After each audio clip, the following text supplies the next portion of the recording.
Hey guys, keep in mind that this is part 2 of the series, so watch the first one if you haven't already. Enjoy the video. Anakin and Count Dooku landed on Moraband as droids tended to Padme's wounds. Though she hadn't been conscious since their injury, she's in stable condition for now, but Anakin knew that wouldn't last very long. He had to save her, and he'd do whatever it takes.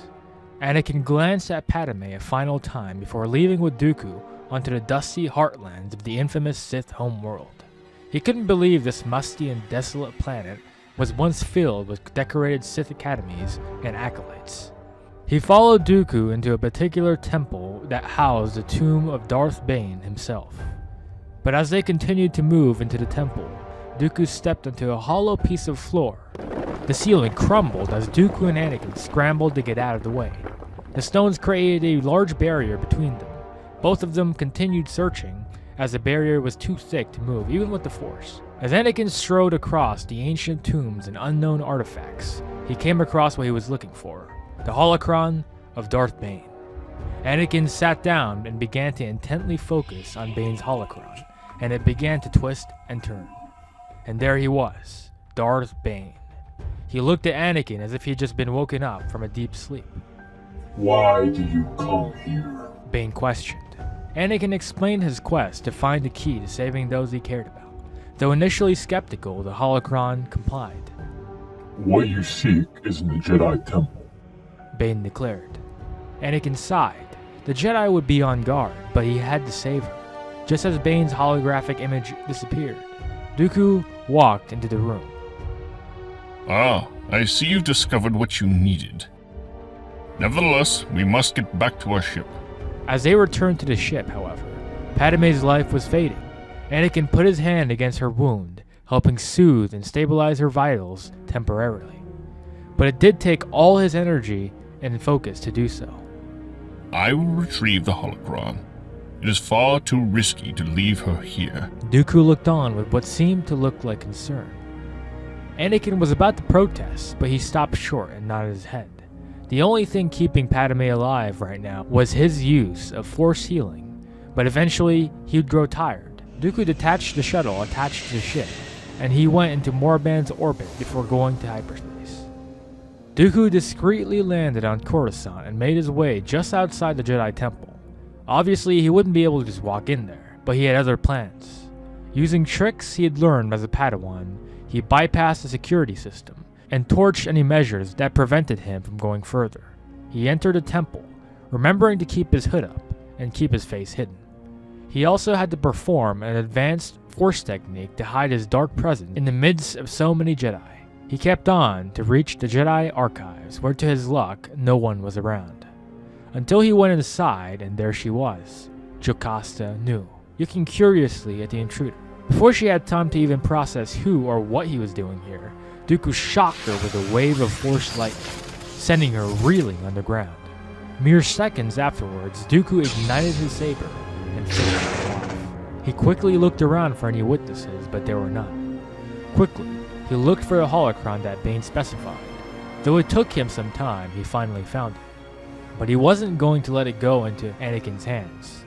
Anakin was powerful and had the potential to be the greatest Sith who ever lived. But the one thing holding him back was his love for his wife, Padme. Dooku channeled his anger and struck the holocron with Force lightning. It crackled and a bright shine grew brighter and brighter within the holocron until it shattered into hundreds of pieces. He looked at the pieces with some disappointment, as he himself might have used it, but he did what had to be done. As he was beginning to make his way out of the Jedi Temple archives, he sensed quick movement nearby.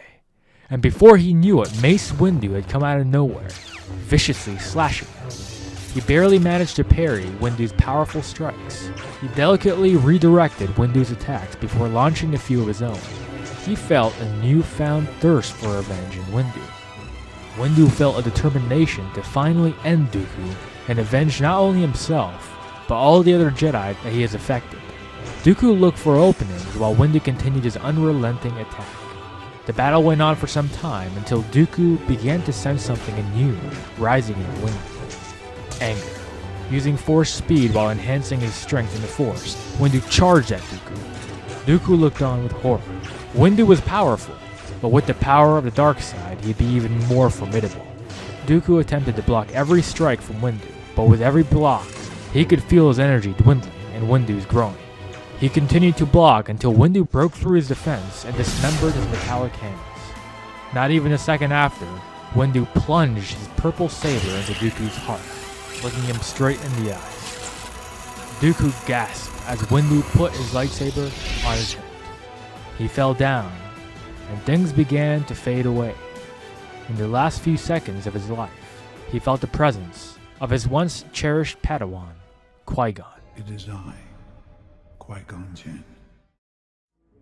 Anakin sat in the medbay, dejected and surrounded by medical droids that were either crushed inside out or ripped into pieces.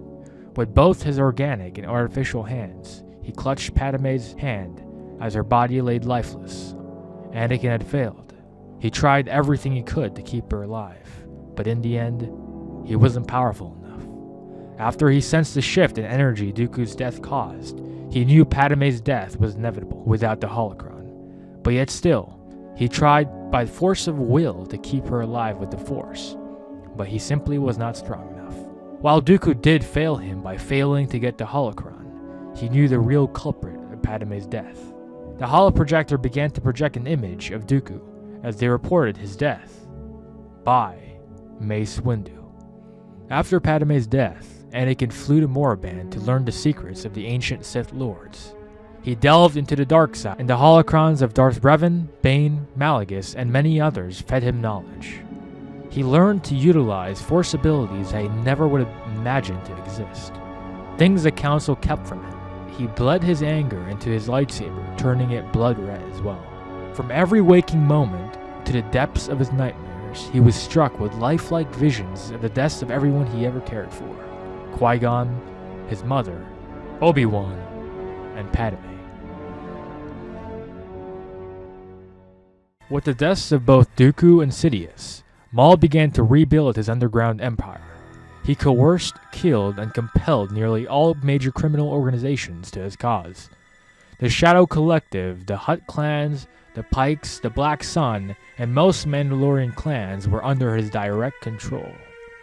But he felt a presence stronger and far more powerful than his own. He didn't know who the presence was until now.